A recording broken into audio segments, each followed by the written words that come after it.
Stress. Stress is a very powerful emotion. Stress is when our bodies react to outside stressors that are happening every day in our lives.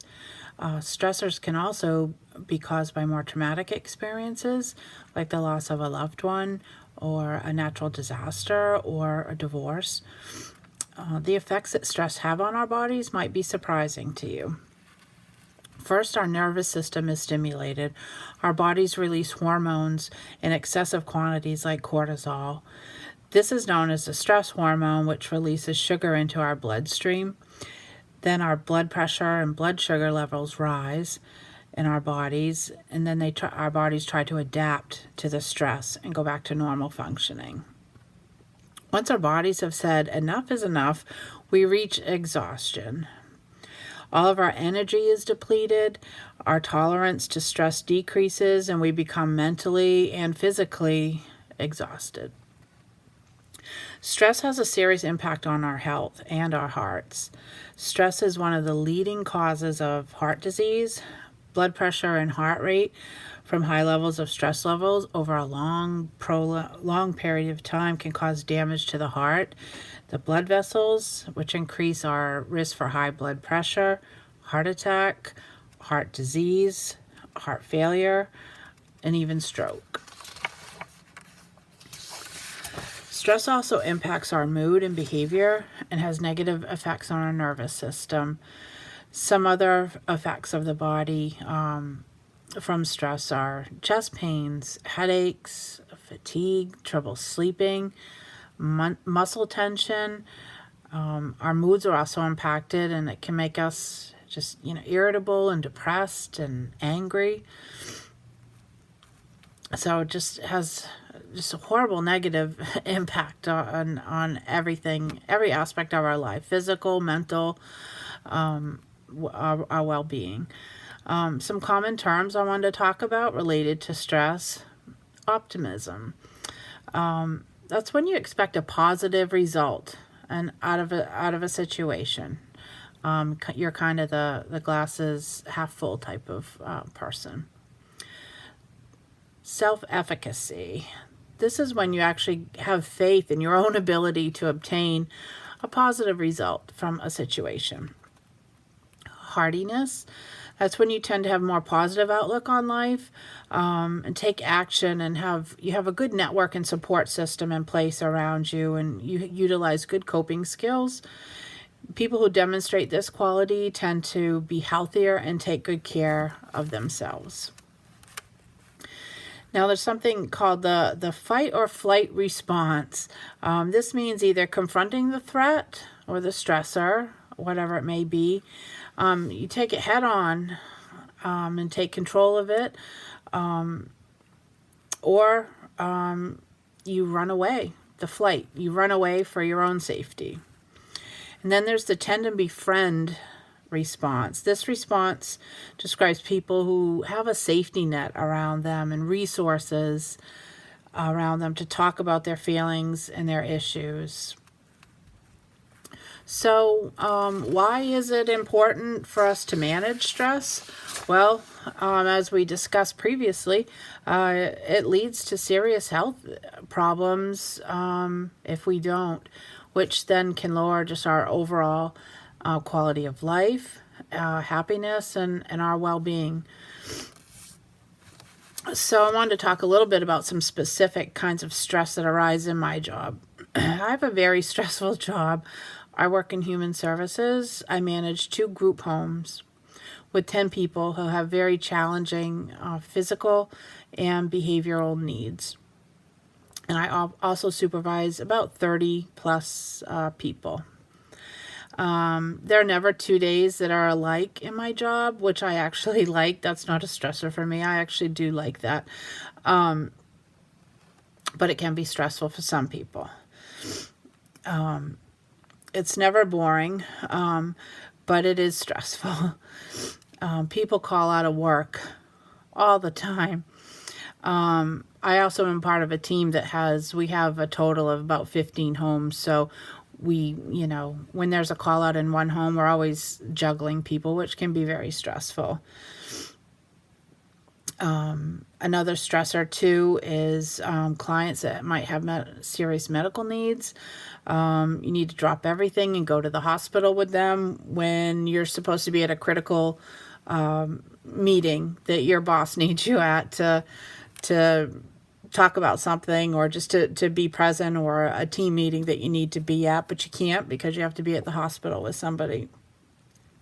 Another stressor could be just when a client is having a behavioral issue. He's just having a meltdown, or she is having a meltdown, and you need to be there. You need to be supportive of that person and the staff. But you got payroll that needs payroll done and approved, but you can't do both at the same time. So those are kind of some of the day-to-day stressors that I deal with on a day-to-day basis. So I'd like to think that I have handled many situations successfully, but I think I've had just as many situations that I haven't handled very successfully. So I wanted to talk about a couple of those. So one situation that comes to mind, it's actually in my personal life. It recently just happened, so it's pretty fresh in my mind. When my youngest son, who's 9, had head lice. As a mom of 2, my oldest being 26, I'd never had to deal with this. And I was at the hairdresser with my youngest son, and I was informed he had lice. So my first instinct was I panicked. I freaked out. I could literally feel my heart rate climb. I went through all the emotions, and I really felt helpless and lost. And I just didn't know what to do. And I wanted to just run. I didn't want to deal with it. I definitely took the flight, not fight response in this situation.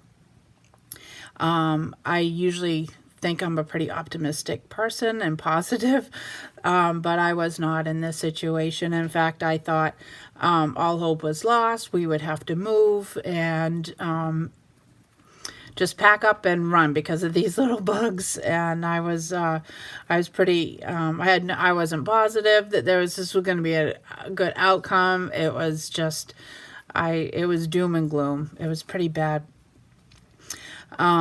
So I did end up utilizing my support system around me, who was actually my older son, who actually came and helped, and it all worked out, and we didn't have to move, and everything ended up fine. But as a mom, it wasn't a shining moment for me, where I just couldn't really deal with the situation, and didn't feel that I really, managed that stressful situation very well. So thinking about a situation that I feel that I successfully dealt with was at work, and it didn't happen too long ago, so it is kind of still fresh in my mind as well. And I was in at one of the homes that I manage, and a guardian of one of the individuals got really, really upset, and I don't even remember what prompted it, but she got really upset, and she was yelling at myself and my assistant, and she was just very, very angry, just in this rage. She wouldn't listen to reason, and it just was out of control. My initial response was like, wow, where is this coming from? What's going on? And I was feeling really threatened by this woman. But as the manager, there are other people around, and I knew I had to take control of this situation, and I had to not let it turn into something really negative. And I needed to handle it appropriately. So instead of getting into something that could have been a very unproductive argument, a back and forth, yelling back and forth, I was able to maintain and regulate my emotions. I was able to stay calm and not let, my blood pressure get out of control. I knew that I had self-efficacy and faith in my own strength to manage this situation. I really did. And I felt very optimistic about the outcome too, that I could, I wasn't going to let this go on very long, and that I would be, I could manage this situation, and I could, not let undue stress go, to my staff who were present. And I just knew I had to turn it around, and that I could turn it around. I also knew that I had a lot of support waiting for me. My supervisor, who I could go to and discuss this situation and rely on him to just, let me walk through with what had happened. And he ended up, speaking to the guardian, and it was a very difficult conversation that I didn't have to be part of. That would have been another stressor. And, made it clear that this could not happen, especially in the home, because other people live there. So, and it just kind of made me think of the tend and befriend response that we had discussed earlier, just knowing I had that network of somebody to talk to after. And so in conclusion, how can we manage stress a little better? Well, first, you can't ignore it. It's not going to go away no matter what we do. Life is stressful for everybody, whether it's work, home, whatever it is. We all have stress, and it's not going to go away. Have a good support system in place if you can.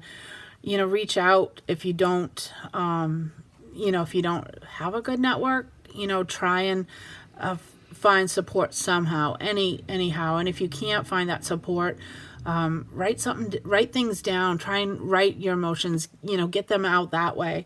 That could be helpful. Trust the people around you to talk to. Try and be positive and think positively and have faith in yourself, and try and keep control of your emotions, which can be tough in a stressful situation. Time management. That's one of my coping skills at work, is time management. That can sometimes be a good way to cope with stress. And sometimes just recognizing that you need to take a break. You need to step back, walk away from a situation. That's okay too. That's, that can be a coping skill.